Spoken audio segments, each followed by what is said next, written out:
नमस्कार प्रिय साको। क्या कभी आपने किसी को देखा है जो एकांत में बैठा है, मुस्कुरा रहा है, कभी आंखों से आंसू बह रहे हैं तो कभी अचानक उठकर नाचने लगता है।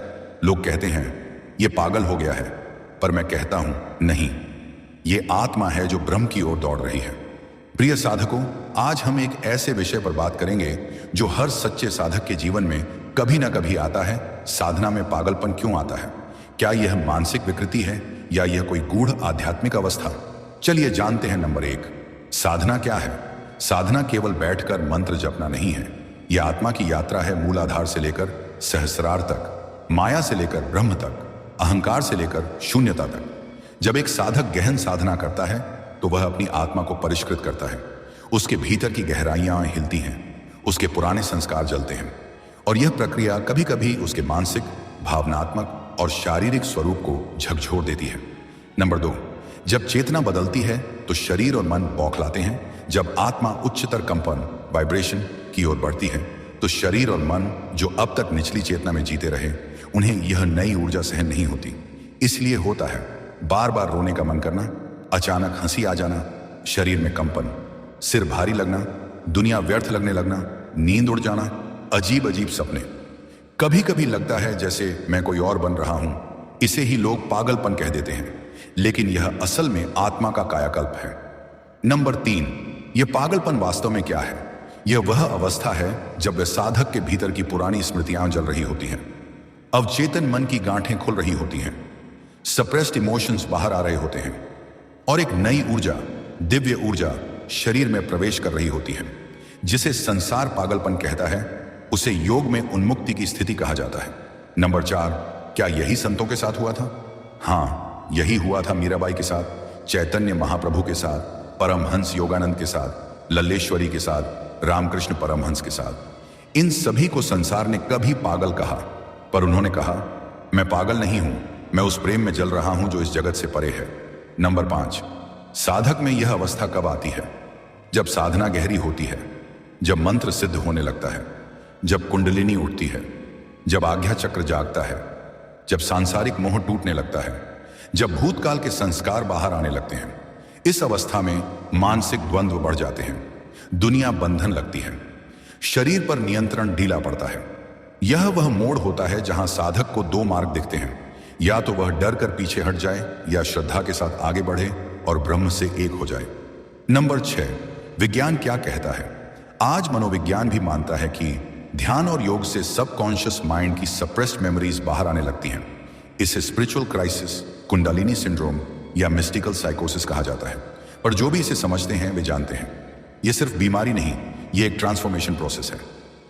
भाग 1 समाप्त। चलिए शुरू करते हैं भाग 2। जब कुंडलिनी जागती है तो साधक पागल क्यों दिखता है? एक साधक ध्यान में बैठता है, आंखें मूंदे हैं पर भीतर आग लगी है, शरीर स्थिर है पर भीतर कुछ कांप रहा है। लोग कहते हैं यह पागल हो रहा है, पर सच यह है उसकी चेतना अब इस संसार के नियमों से परे जा रही है। नंबर 1, कुंडलिनी जागरण और चेतना का विस्फोट। जब साधक की कुंडलिनी शक्ति जागती है तो वह धीरे धीरे 7 चक्रों को पार करते हुए ऊपर की ओर चढ़ती है। हर चक्र एक नया दरवाजा खोलता है, मन की परतें टूटती हैं, भावनाओं की ज्वालाएं फूटती हैं। यह एक विस्फोट है, चेतना का, ऊर्जा का और आत्मा का। जो साधक इसके लिए तैयार नहीं होता वह घबरा जाता है और दूसरों को लगता है कि वह पागल हो गया है। नंबर 2, भावनात्मक उथल पुथल। भीतर का तूफान कुंडलिनी जागरण के समय। कभी साधक जोर जोर से रोता है, कभी हंसी रोक नहीं पाता, कभी डरता है, कभी पूर्ण शांति में चला जाता है। यह सब ऊर्जा के पुनः संयोजन का हिस्सा है। सिर दर्द, पीठ में खिंचाव, आंखों में जलन, हल्की जलन या कंपन, यह शरीर का उत्तर है दिव्य ऊर्जा के संपर्क में आने पर। नंबर 3, यह मन की बीमारी नहीं, चेतना का पुनर्जन्म है। बहुत से लोग इसे मानसिक रोग समझ लेते हैं, स्किज़ोफ्रेनिया, बाइपोलर, एंग्जाइटी, परंतु योग शास्त्र कहता है यह मानव विकारा नहीं, चेतना विकास है। शिव संहिता कहती है जब साधक की प्राण शक्ति ऊपर उठने लगती है तो वह कई दिन रोता है, हंसता है और फिर मौन में चला जाता है। यह उसकी चेतना का द्वार है। नंबर 4, तीसरा नेत्र और दिव्य दर्शन। जब आज्ञा चक्र जागता है साधक को दिव्य रोशनी दिखती है, आकृतियां, मंत्र, आवाजें सुनाई देती हैं, नींद उड़ जाती है। कभी लगता है मैं इस शरीर में नहीं हूं। यह साइकोसिस नहीं है, यह चेतना की परिधि से बाहर की अनुभूति है। परंतु जो इस अवस्था को समझे बिना दुनिया के अनुसार चलते हैं वे इसे मानसिक बीमारी कह देते हैं। नंबर 5, संतों ने भी झेला था यह पागलपन। मीराबाई कृष्ण प्रेम में दीवानी हो गई, राजा को त्याग दिया, समाज से कट गई। लोगों ने कहा पगली हो गई है। चैतन्य महाप्रभु हरिनाम संकीर्तन में नाचते, रोते, गिरते। लोगों ने कहा सन की है, लेकिन आज उन्हें अवतार माना जाता है। परमहंस योगानंद, उन्होंने अपनी किताब ऑटोबायोग्राफी ऑफ अ योगी में लिखा, जब कुंडलिनी जागी तो मेरे भीतर बिजली दौड़ने लगी और मैं किसी और आयाम में चला गया। नंबर 6, इस अवस्था में साधक को क्या करना चाहिए? डरे नहीं, यह सामान्य है। खुद को अकेला न समझें, गुरु से मार्गदर्शन लें, शरीर का ध्यान रखें, नींद, भोजन, जल, ध्यान के साथ साथ ग्राउंडिंग प्रैक्टिस करें, अधिक बातों से बचें, मौन साधना करें, किसी मनोचिकित्सक से भ्रमित न हों, आध्यात्मिक गुरु से मिलें। नंबर 7, विज्ञान और यह पागलपन, आज विज्ञान भी इसे स्वीकार रहा है। Transpersonal psychology, mystical states research, spiritual emergency, Stanislav Grof, इनमें कहा गया है ऐसे अनुभव मानसिक बीमारी नहीं, चेतना के अगले स्तर पर पहुंचने का संकेत है। नंबर 8, पागलपन या परम ज्ञान। तो अब प्रश्न उठता है, क्या यह पागलपन है या परम ज्ञान की शुरुआत? अगर दिशा सही है, गुरु साथ है, तो यह अवस्था तुम्हें परमात्मा तक ले जाएगी। अगर मार्गदर्शन नहीं है तो साधक भ्रम में डूब सकता है। नंबर 9, यह अवस्था क्यों आती है? क्योंकि परमात्मा की ओर जाने का मार्ग सिर्फ शांत ध्यान से नहीं बल्कि भीतर के तूफान से होकर जाता है। जो भीतर पिघलता है वही बाहर परम बनता है। भाग 2 समाप्त। चलिए शुरू करते हैं। भाग 3, साधना में मन, चित्त और अहंकार की टूटन, चेतना की क्रांति का रहस्य। जब साधना गहरी होती है तो साधक के भीतर कुछ टूटता है। वह उसका मन होता है, उसका चित्त, उसका मैं, और इस टूटन के बाद जो बनता है वह होता है एक नवजीवन, ब्रह्म से जुड़ा हुआ। नंबर 1, मन की संरचना। साधक किससे लड़ रहा होता है? हमें समझना होगा कि साधक जिस पागलपन से गुजरता है वह वास्तव में मन और चित्त की गहराई से टकराव है। मन के 3 भाग, सचेतन मन, कॉन्शियस माइंड, सोचने, समझने और प्रतिक्रिया देने वाला हिस्सा। अवचेतन मन, सबकॉन्शियस, लाखों जन्मों की स्मृतियां, संस्कार और भय समाहित हैं इसमें। अहंकार, ईगो, मैं का भ्रम, जो आत्मा को शरीर मानकर जीता है। जब साधना गहरी होती है तो साधक इन तीनों से टकराने लगता है। मन शांति चाहता है लेकिन चित्त पुरानी पीड़ाएं उभारता है। अहंकार बिखरने लगता है। नंबर 2, चित्त की क्रांति। जब बीते जन्म जागते हैं ध्यान में, जब चित्त स्थिर होने लगता है तो भीतर दबी भावनाएं, बीते जन्मों की छवियां, संस्कार, भय, वासनाएं सब बाहर आने लगती हैं। साधक सोचता है मुझे क्या हो गया है? यह भ्रम, यह हलचल, यह आवेग सब चित्त के शुद्धिकरण की प्रक्रिया है। पतंजलि योग सूत्र कहता है योगश्च चित्त वृत्ति निरोध। जब चित्त की वृत्तियां शांत होती हैं तभी सच्चा योग होता है, लेकिन इससे पहले चित्त में क्रांति होती है। नंबर 3, अहंकार का पतन। जब मैं मरता है, साधना में जो सबसे बड़ी पीड़ा होती है वह है मैं का मिटना। जब साधक को यह अनुभव होने लगता है कि मैं कोई नहीं हूं, मैं शरीर नहीं हूं, मैं सिर्फ एक साक्षी हूं, तो उसका अहंकार तिलमिला उठता है। वह संघर्ष करता है और यही संघर्ष कभी कभी पागलपन जैसा लगता है। यह मृत्यु है, पर केवल अहंकार की। नंबर 4, कौन सी साधनाएं इस अवस्था में ले जाती हैं? कुंडलिनी साधना, विशेषकर जब बिना मार्गदर्शन के हो। विपश्यना ध्यान, गहरे संस्कार जागते हैं। नाद योग, ध्वनि के कंपन से चेतना हिलती है। त्राटक या आज्ञा चक्र ध्यान, तीसरे नेत्र के जरिए सूक्ष्म जगत में प्रवेश। कठिन ब्रह्मचर्य या मौन व्रत, जब ऊर्जा भीतर से मट जाती है। नंबर 5, कब साधक को रुकना चाहिए? जब अत्यधिक भय उत्पन्न हो, भूत न पूर्व अनुभव दुख देने लगे, नींद पूरी तरह छिन जाए, सामाजिक व्यवहार बाधित होने लगे, आत्महत्या या गहरे अवसाद का विचार आने लगे। ऐसे में साधना को हल्का करें, शरीर और मन को संतुलन दें, जप या कीर्तन को प्राथमिकता दें, अनुभवी गुरु से मिले। नंबर 6, कब साधक को आगे बढ़ना चाहिए? जब साधना के बाद आनंद की अनुभूति हो, भय हो, पर उसके पार जाने की इच्छा हो, शरीर हल्का और ऊर्जा से भरपूर लगे, प्रेम, करुणा और मौन में मन स्थिर हो, डर आने पर पीछे न हटे, क्योंकि वही चेतना की सीढ़ी है। मैं पागल हो रहा हूं, यह वाक्य नहीं, एक द्वार है। नंबर 7, यह अनुभव साधक के लिए क्यों आवश्यक है? क्योंकि यदि साधना से कुछ नहीं बदलता तो वह केवल दिखावा है। सच्ची साधना वह है जो तुम्हें अंदर से तोड़ती है और पुनः ब्रह्म से जोड़ती है। यह पागलपन नहीं, यह भीतर की मृत्यु और आत्मा का पुनर्जन्म है। नंबर 8, क्या यही सच्चा विराग है? हाँ, जब सब कुछ व्यर्थ लगने लगे, जब दुनिया माया लगे, जब रिश्ते, पैसा, सफलता अर्थहीन लगने लगे, तो समझो कि अहम का पतन और आत्मा का प्रकटन शुरू हो चुका है। भाग 3 समाप्त। चलिए शुरू करते हैं भाग 4। जब साधना अकेली कर देती है, गुरु का सहारा और संतों के अनुभव। जब साधना गहरी होती है तो साधक अकेला हो जाता है, ना कोई समझ पाता है, ना कोई सुन पाता है। ऐसे में एक ही शक्ति उसे संभाल सकती है, गुरु।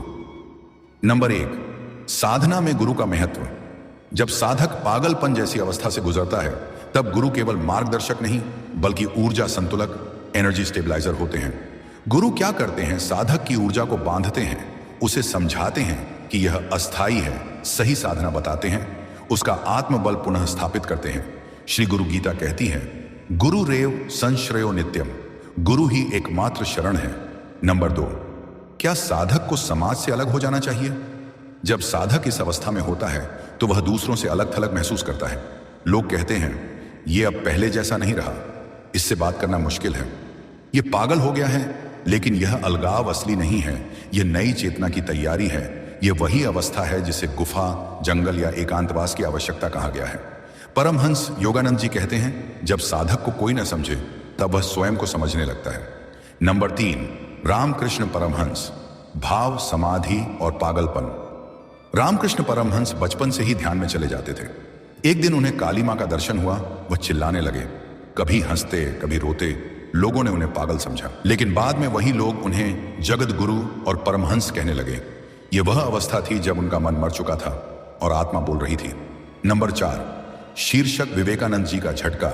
स्वामी विवेकानंद जब रामकृष्ण के पास पहली बार गए तो उन्होंने सीधे पूछा, क्या आपने भगवान को देखा है? रामकृष्ण ने उत्तर दिया, हाँ देखा है, जैसे तुम्हें देख रहा हूं वैसे ही। विवेकानंद अंदर से कांप उठे। कुछ दिनों बाद वे ध्यान में डूबे और उनका अहंकार चूर हो गया। इस टूटन के बाद उन्होंने संन्यास लिया और एक नई चेतना का अवतरण हुआ। नंबर 5, क्या साधक इस अवस्था में पागल हो सकता है? हाँ, यदि उसके पास मार्गदर्शन न हो, वह अकेले इस यात्रा से गुजर रहा हो, उसे अपने अनुभव का अर्थ न समझ आए, वह अत्यधिक तप करे, शरीर को कष्ट दे, और नहीं, यदि उसके पास संतुलन हो, वह अपने शरीर, मन, दिनचर्या का ध्यान रखे, वह ईश्वर में आस्था रखे, वह अनुभवों को केवल अनुभव माने, अहम नहीं बनाए। नंबर 6, साधक के लिए सावधानियां हो, क्या करें? गुरु के संपर्क में रहें, नियमबद्ध साधना करें, हृदय खोलें, मौन के साथ साथ प्रेम भी रखें। ग्राउंडिंग साधनाएं जैसे अनुलोम विलोम, स्वाध्याय क्या ना करें। अनुभवों को बढ़ा चढ़ा कर न सोचें, दूसरों से तुलना न करें। अत्यधिक ब्रह्मचर्य, उपवास, जागरण से परहेज करें, दुनिया से पूरी तरह कट न जाएं। नंबर 7, जब साधक मौन हो जाता है, पागलपन की यह आध्यात्मिक अवस्था अंततः मौन में विलीन हो जाती है। जब सब कुछ अंदर ही घट रहा हो तो बोलने की जरूरत नहीं रहती। जो पागलपन को पार कर गया वही समाधि में पहुंचा। यह यात्रा पागलपन से मौन तक की है। भाग 4 समाप्त। चलिए शुरू करते हैं भाग 5, दिव्य पागलपन, ईश्वर का आलिंगन। साधक का पागलपन वह नहीं जो संसार समझे। यह वह अवस्था है जब साधक को अपने शरीर का होश नहीं रहता। वह न निंद्रा में होता है न जागरण में। वह चेतना की एक मध्यवर्ती अवस्था में होता है, जहां आत्मा परमात्मा की गोद में खेल रही होती है। जब मीरा दीवानी हो गई थी, लोग कहते थे यह राणा की शुद्ध से बाहर हो गई है, लेकिन दरअसल वह कृष्ण की चेतना में विलीन हो चुकी थी। यह पागलपन जब आता है तो व्यक्ति अपने भीतर के सीमाओं को तोड़ देता है। वह शरीर से परे जाता है, मन से परे जाता है, और तब केवल आत्मा बचती है, वह आत्मा जो ब्रह्म की ओर भाग रही होती है। चलिए शुरू करते हैं भाग 6, मानसिक विक्षिप्तता और आध्यात्मिक दिव्यता में अंतर। मानसिक विक्षिप्तता मतलब बंधन में मन का उलझना, आध्यात्मिक पागलपन मतलब आत्मा का मन से मुक्त होना। महत्वपूर्ण बिंदु, जब कोई व्यक्ति साधना के समय मैं का विसर्जन करता है तो उसकी चेतना समाज के बनाए हुए मापदंडों को तोड़ देती है। यही कारण है कि संतों को अक्सर समाज पागल समझता है। उदाहरण, रविंद्रनाथ टैगोर के अनुसार जिसे लोग पागल कहते हैं वह अक्सर सत्य के इतने करीब होता है कि दुनिया उसकी भाषा नहीं समझ पाती। कबीर कहते हैं, पगला कहे कबीर हंसे संसार। चलिए जानते हैं भाग 7, चेतना का विस्फोट, ब्रह्मांडीय अनुभव। साधक जब अपनी साधना में गहराई तक जाता है तो उसके अंदर ब्रह्मांडीय ऊर्जा का विस्फोट होता है। यह विस्फोट उसे कभी रुला देता है, कभी हंसा देता है, कभी चुप कर देता है। यह वह क्षण होता है जब मैं कौन हूं का उत्तर कोई नहीं बन जाता है। ये संकेत होते हैं नींद में कंपन, सिर के शीर्ष पर गर्मी, आंखों से अनायास आंसू और समय का भाव मिट जाना। भाग 8, गुरु के बिना साधना में पागलपन का खतरा। यदि साधना अज्ञानता से की जाए तो यह पागलपन खतरनाक हो सकता है। गुरुहीन साधना का परिणाम यह हो सकता है कि साधक दिशाहीन हो जाए और उसकी ऊर्जा उसे भीतर से जला दे। इसलिए श्री योगानंद कहते हैं, गुरु एक विद्युत रोधक की तरह है। बिना गुरु के साधक ब्रह्म की शक्ति को सह नहीं सकता। भाग 9, पागलपन या परम प्रेम। श्रीमद् भागवत में गोपियां कृष्ण के प्रेम में इतनी दीवानी थीं कि वे जंगलों में घूमती थीं, अपने केश खोल देती थीं और कृष्ण की मुरली की ध्वनि सुनकर पागल हो जाती थीं। यही पागलपन सच्चे प्रेम का चरम होता है। जहां बुद्धि चुप हो जाती है और हृदय बोलता है, वहीं से साधना का असली पागलपन शुरू होता है। भाग 10, निष्कर्ष। यह पागलपन नहीं, परम ज्ञान है। जब भी साधक को साधना में गहरी उलझन, कंपन, मानसिक घबराहट या हंसी रोना महसूस हो, वह समझे कि ऊर्जा जाग रही है। बस जरूरत है मार्गदर्शन, धैर्य और समर्पण की। यह पागलपन वह है जो जीवन को अर्थ देता है। यह पागलपन नहीं, आत्मा का परम आनंद है। भाग 11, समाधि, तृतीय अवस्था और ईश्वरीय पागलपन का अंतिम रहस्य। नंबर 1, तृतीय अवस्था, चेतना का अंतिम द्वार। जिसे साधक पागलपन समझ बैठता है, वह असल में तृतीय अवस्था की ओर पहला द्वार होता है। यह अवस्था न जागृत है, न स्वप्न, न सुषुप्ति, यह उसके पार है। इसमें विचार समाप्त हो जाते हैं और अनुभव शुद्ध होने में परिवर्तित हो जाता है। साधारण बुद्धि यहां काम नहीं करती। यही कारण है कि इस स्थिति को सामान्य बुद्धि वाले लोग पागलपन कहते हैं। श्री रमण महर्षि कहते थे, जब व्यक्ति मन को त्याग देता है तब दुनिया उसे पागल समझती है, पर वास्तव में वही व्यक्ति ज्ञानी होता है। नंबर 2, जब मैं मरता है, अहंकार का पूर्ण विसर्जन। इस पथ पर पागलपन तब आता है जब पुराना मैं टूटने लगता है। साधक अनुभव करता है, मैं कौन हूं का उत्तर नहीं मिल रहा। हर पहचान झूठी लगने लगी। संसार के सारे लक्ष्य बेमतलब लगने लगे। शरीर पर नियंत्रण कम होने लगा। यह सब संकेत हैं कि अहंकार टूट रहा है और आत्मा प्रकट हो रही है। यह पागलपन नहीं, ईश्वरीय जागृति है। नंबर 3, हृदय केंद्र का जागरण। जब प्रेम उफान बन जाए, एक विशेष अवस्था आती है जब साधक का हृदय इतना कोमल हो जाता है कि वह हर वस्तु से प्रेम करने लगता है।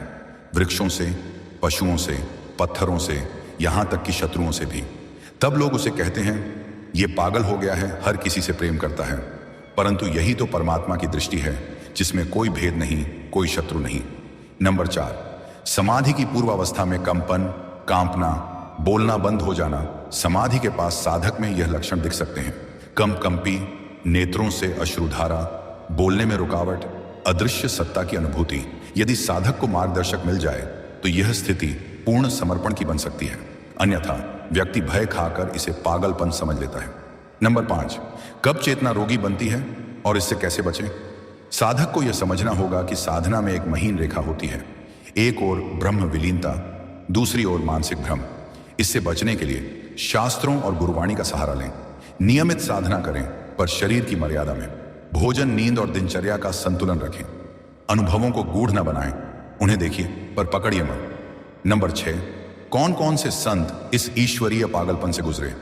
श्री रामकृष्ण परमहंस मां काली के प्रेम में विक्षिप्त से हो गए थे। चैतन्य महाप्रभु हर पल हरे राम में डूबे रहते थे। महावीर मौन में इतना खो गए कि लोग उन्हें निर्जीव समझ बैठे। योगानंद ध्यान में जाते ही देह का भान खो बैठते थे। ये सब पागल थे, पर ईश्वर के लिए। यही असली पागलपन है, पावन, परम, पारलौकिक। नंबर 7, निष्कर्ष। यह पागलपन नहीं, मुक्ति का मार्ग है। यदि साधक को यह समझ में आ जाए कि उसका यह भीतर का उथल पुथल कोई रोग नहीं, बल्कि चेतना का परिवर्तन ऋण है, तो वह डरना छोड़ देगा और साक्षी भाव से अनुभव करेगा। यही पागलपन उसे ब्रह्म से एकत्व की ओर ले जाएगा।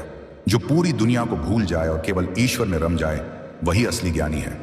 जो संसार को पागल लगे, वह सच्चा साधक हो सकता है, और जो संसार को ज्ञानी लगे, वह भीतर से खोखला भी हो सकता है। साधना के मार्ग पर भ्रम से नहीं, अनुभव से चलिए, और यदि पागल बनना है तो केवल परमात्मा के लिए बनिए। ओम नमः शिवाय। कृपया कमेंट में हर हर महादेव जरूर लिखे। मिलते हैं आपसे जल्द ही कुछ ऐसी ही वीडियो के साथ।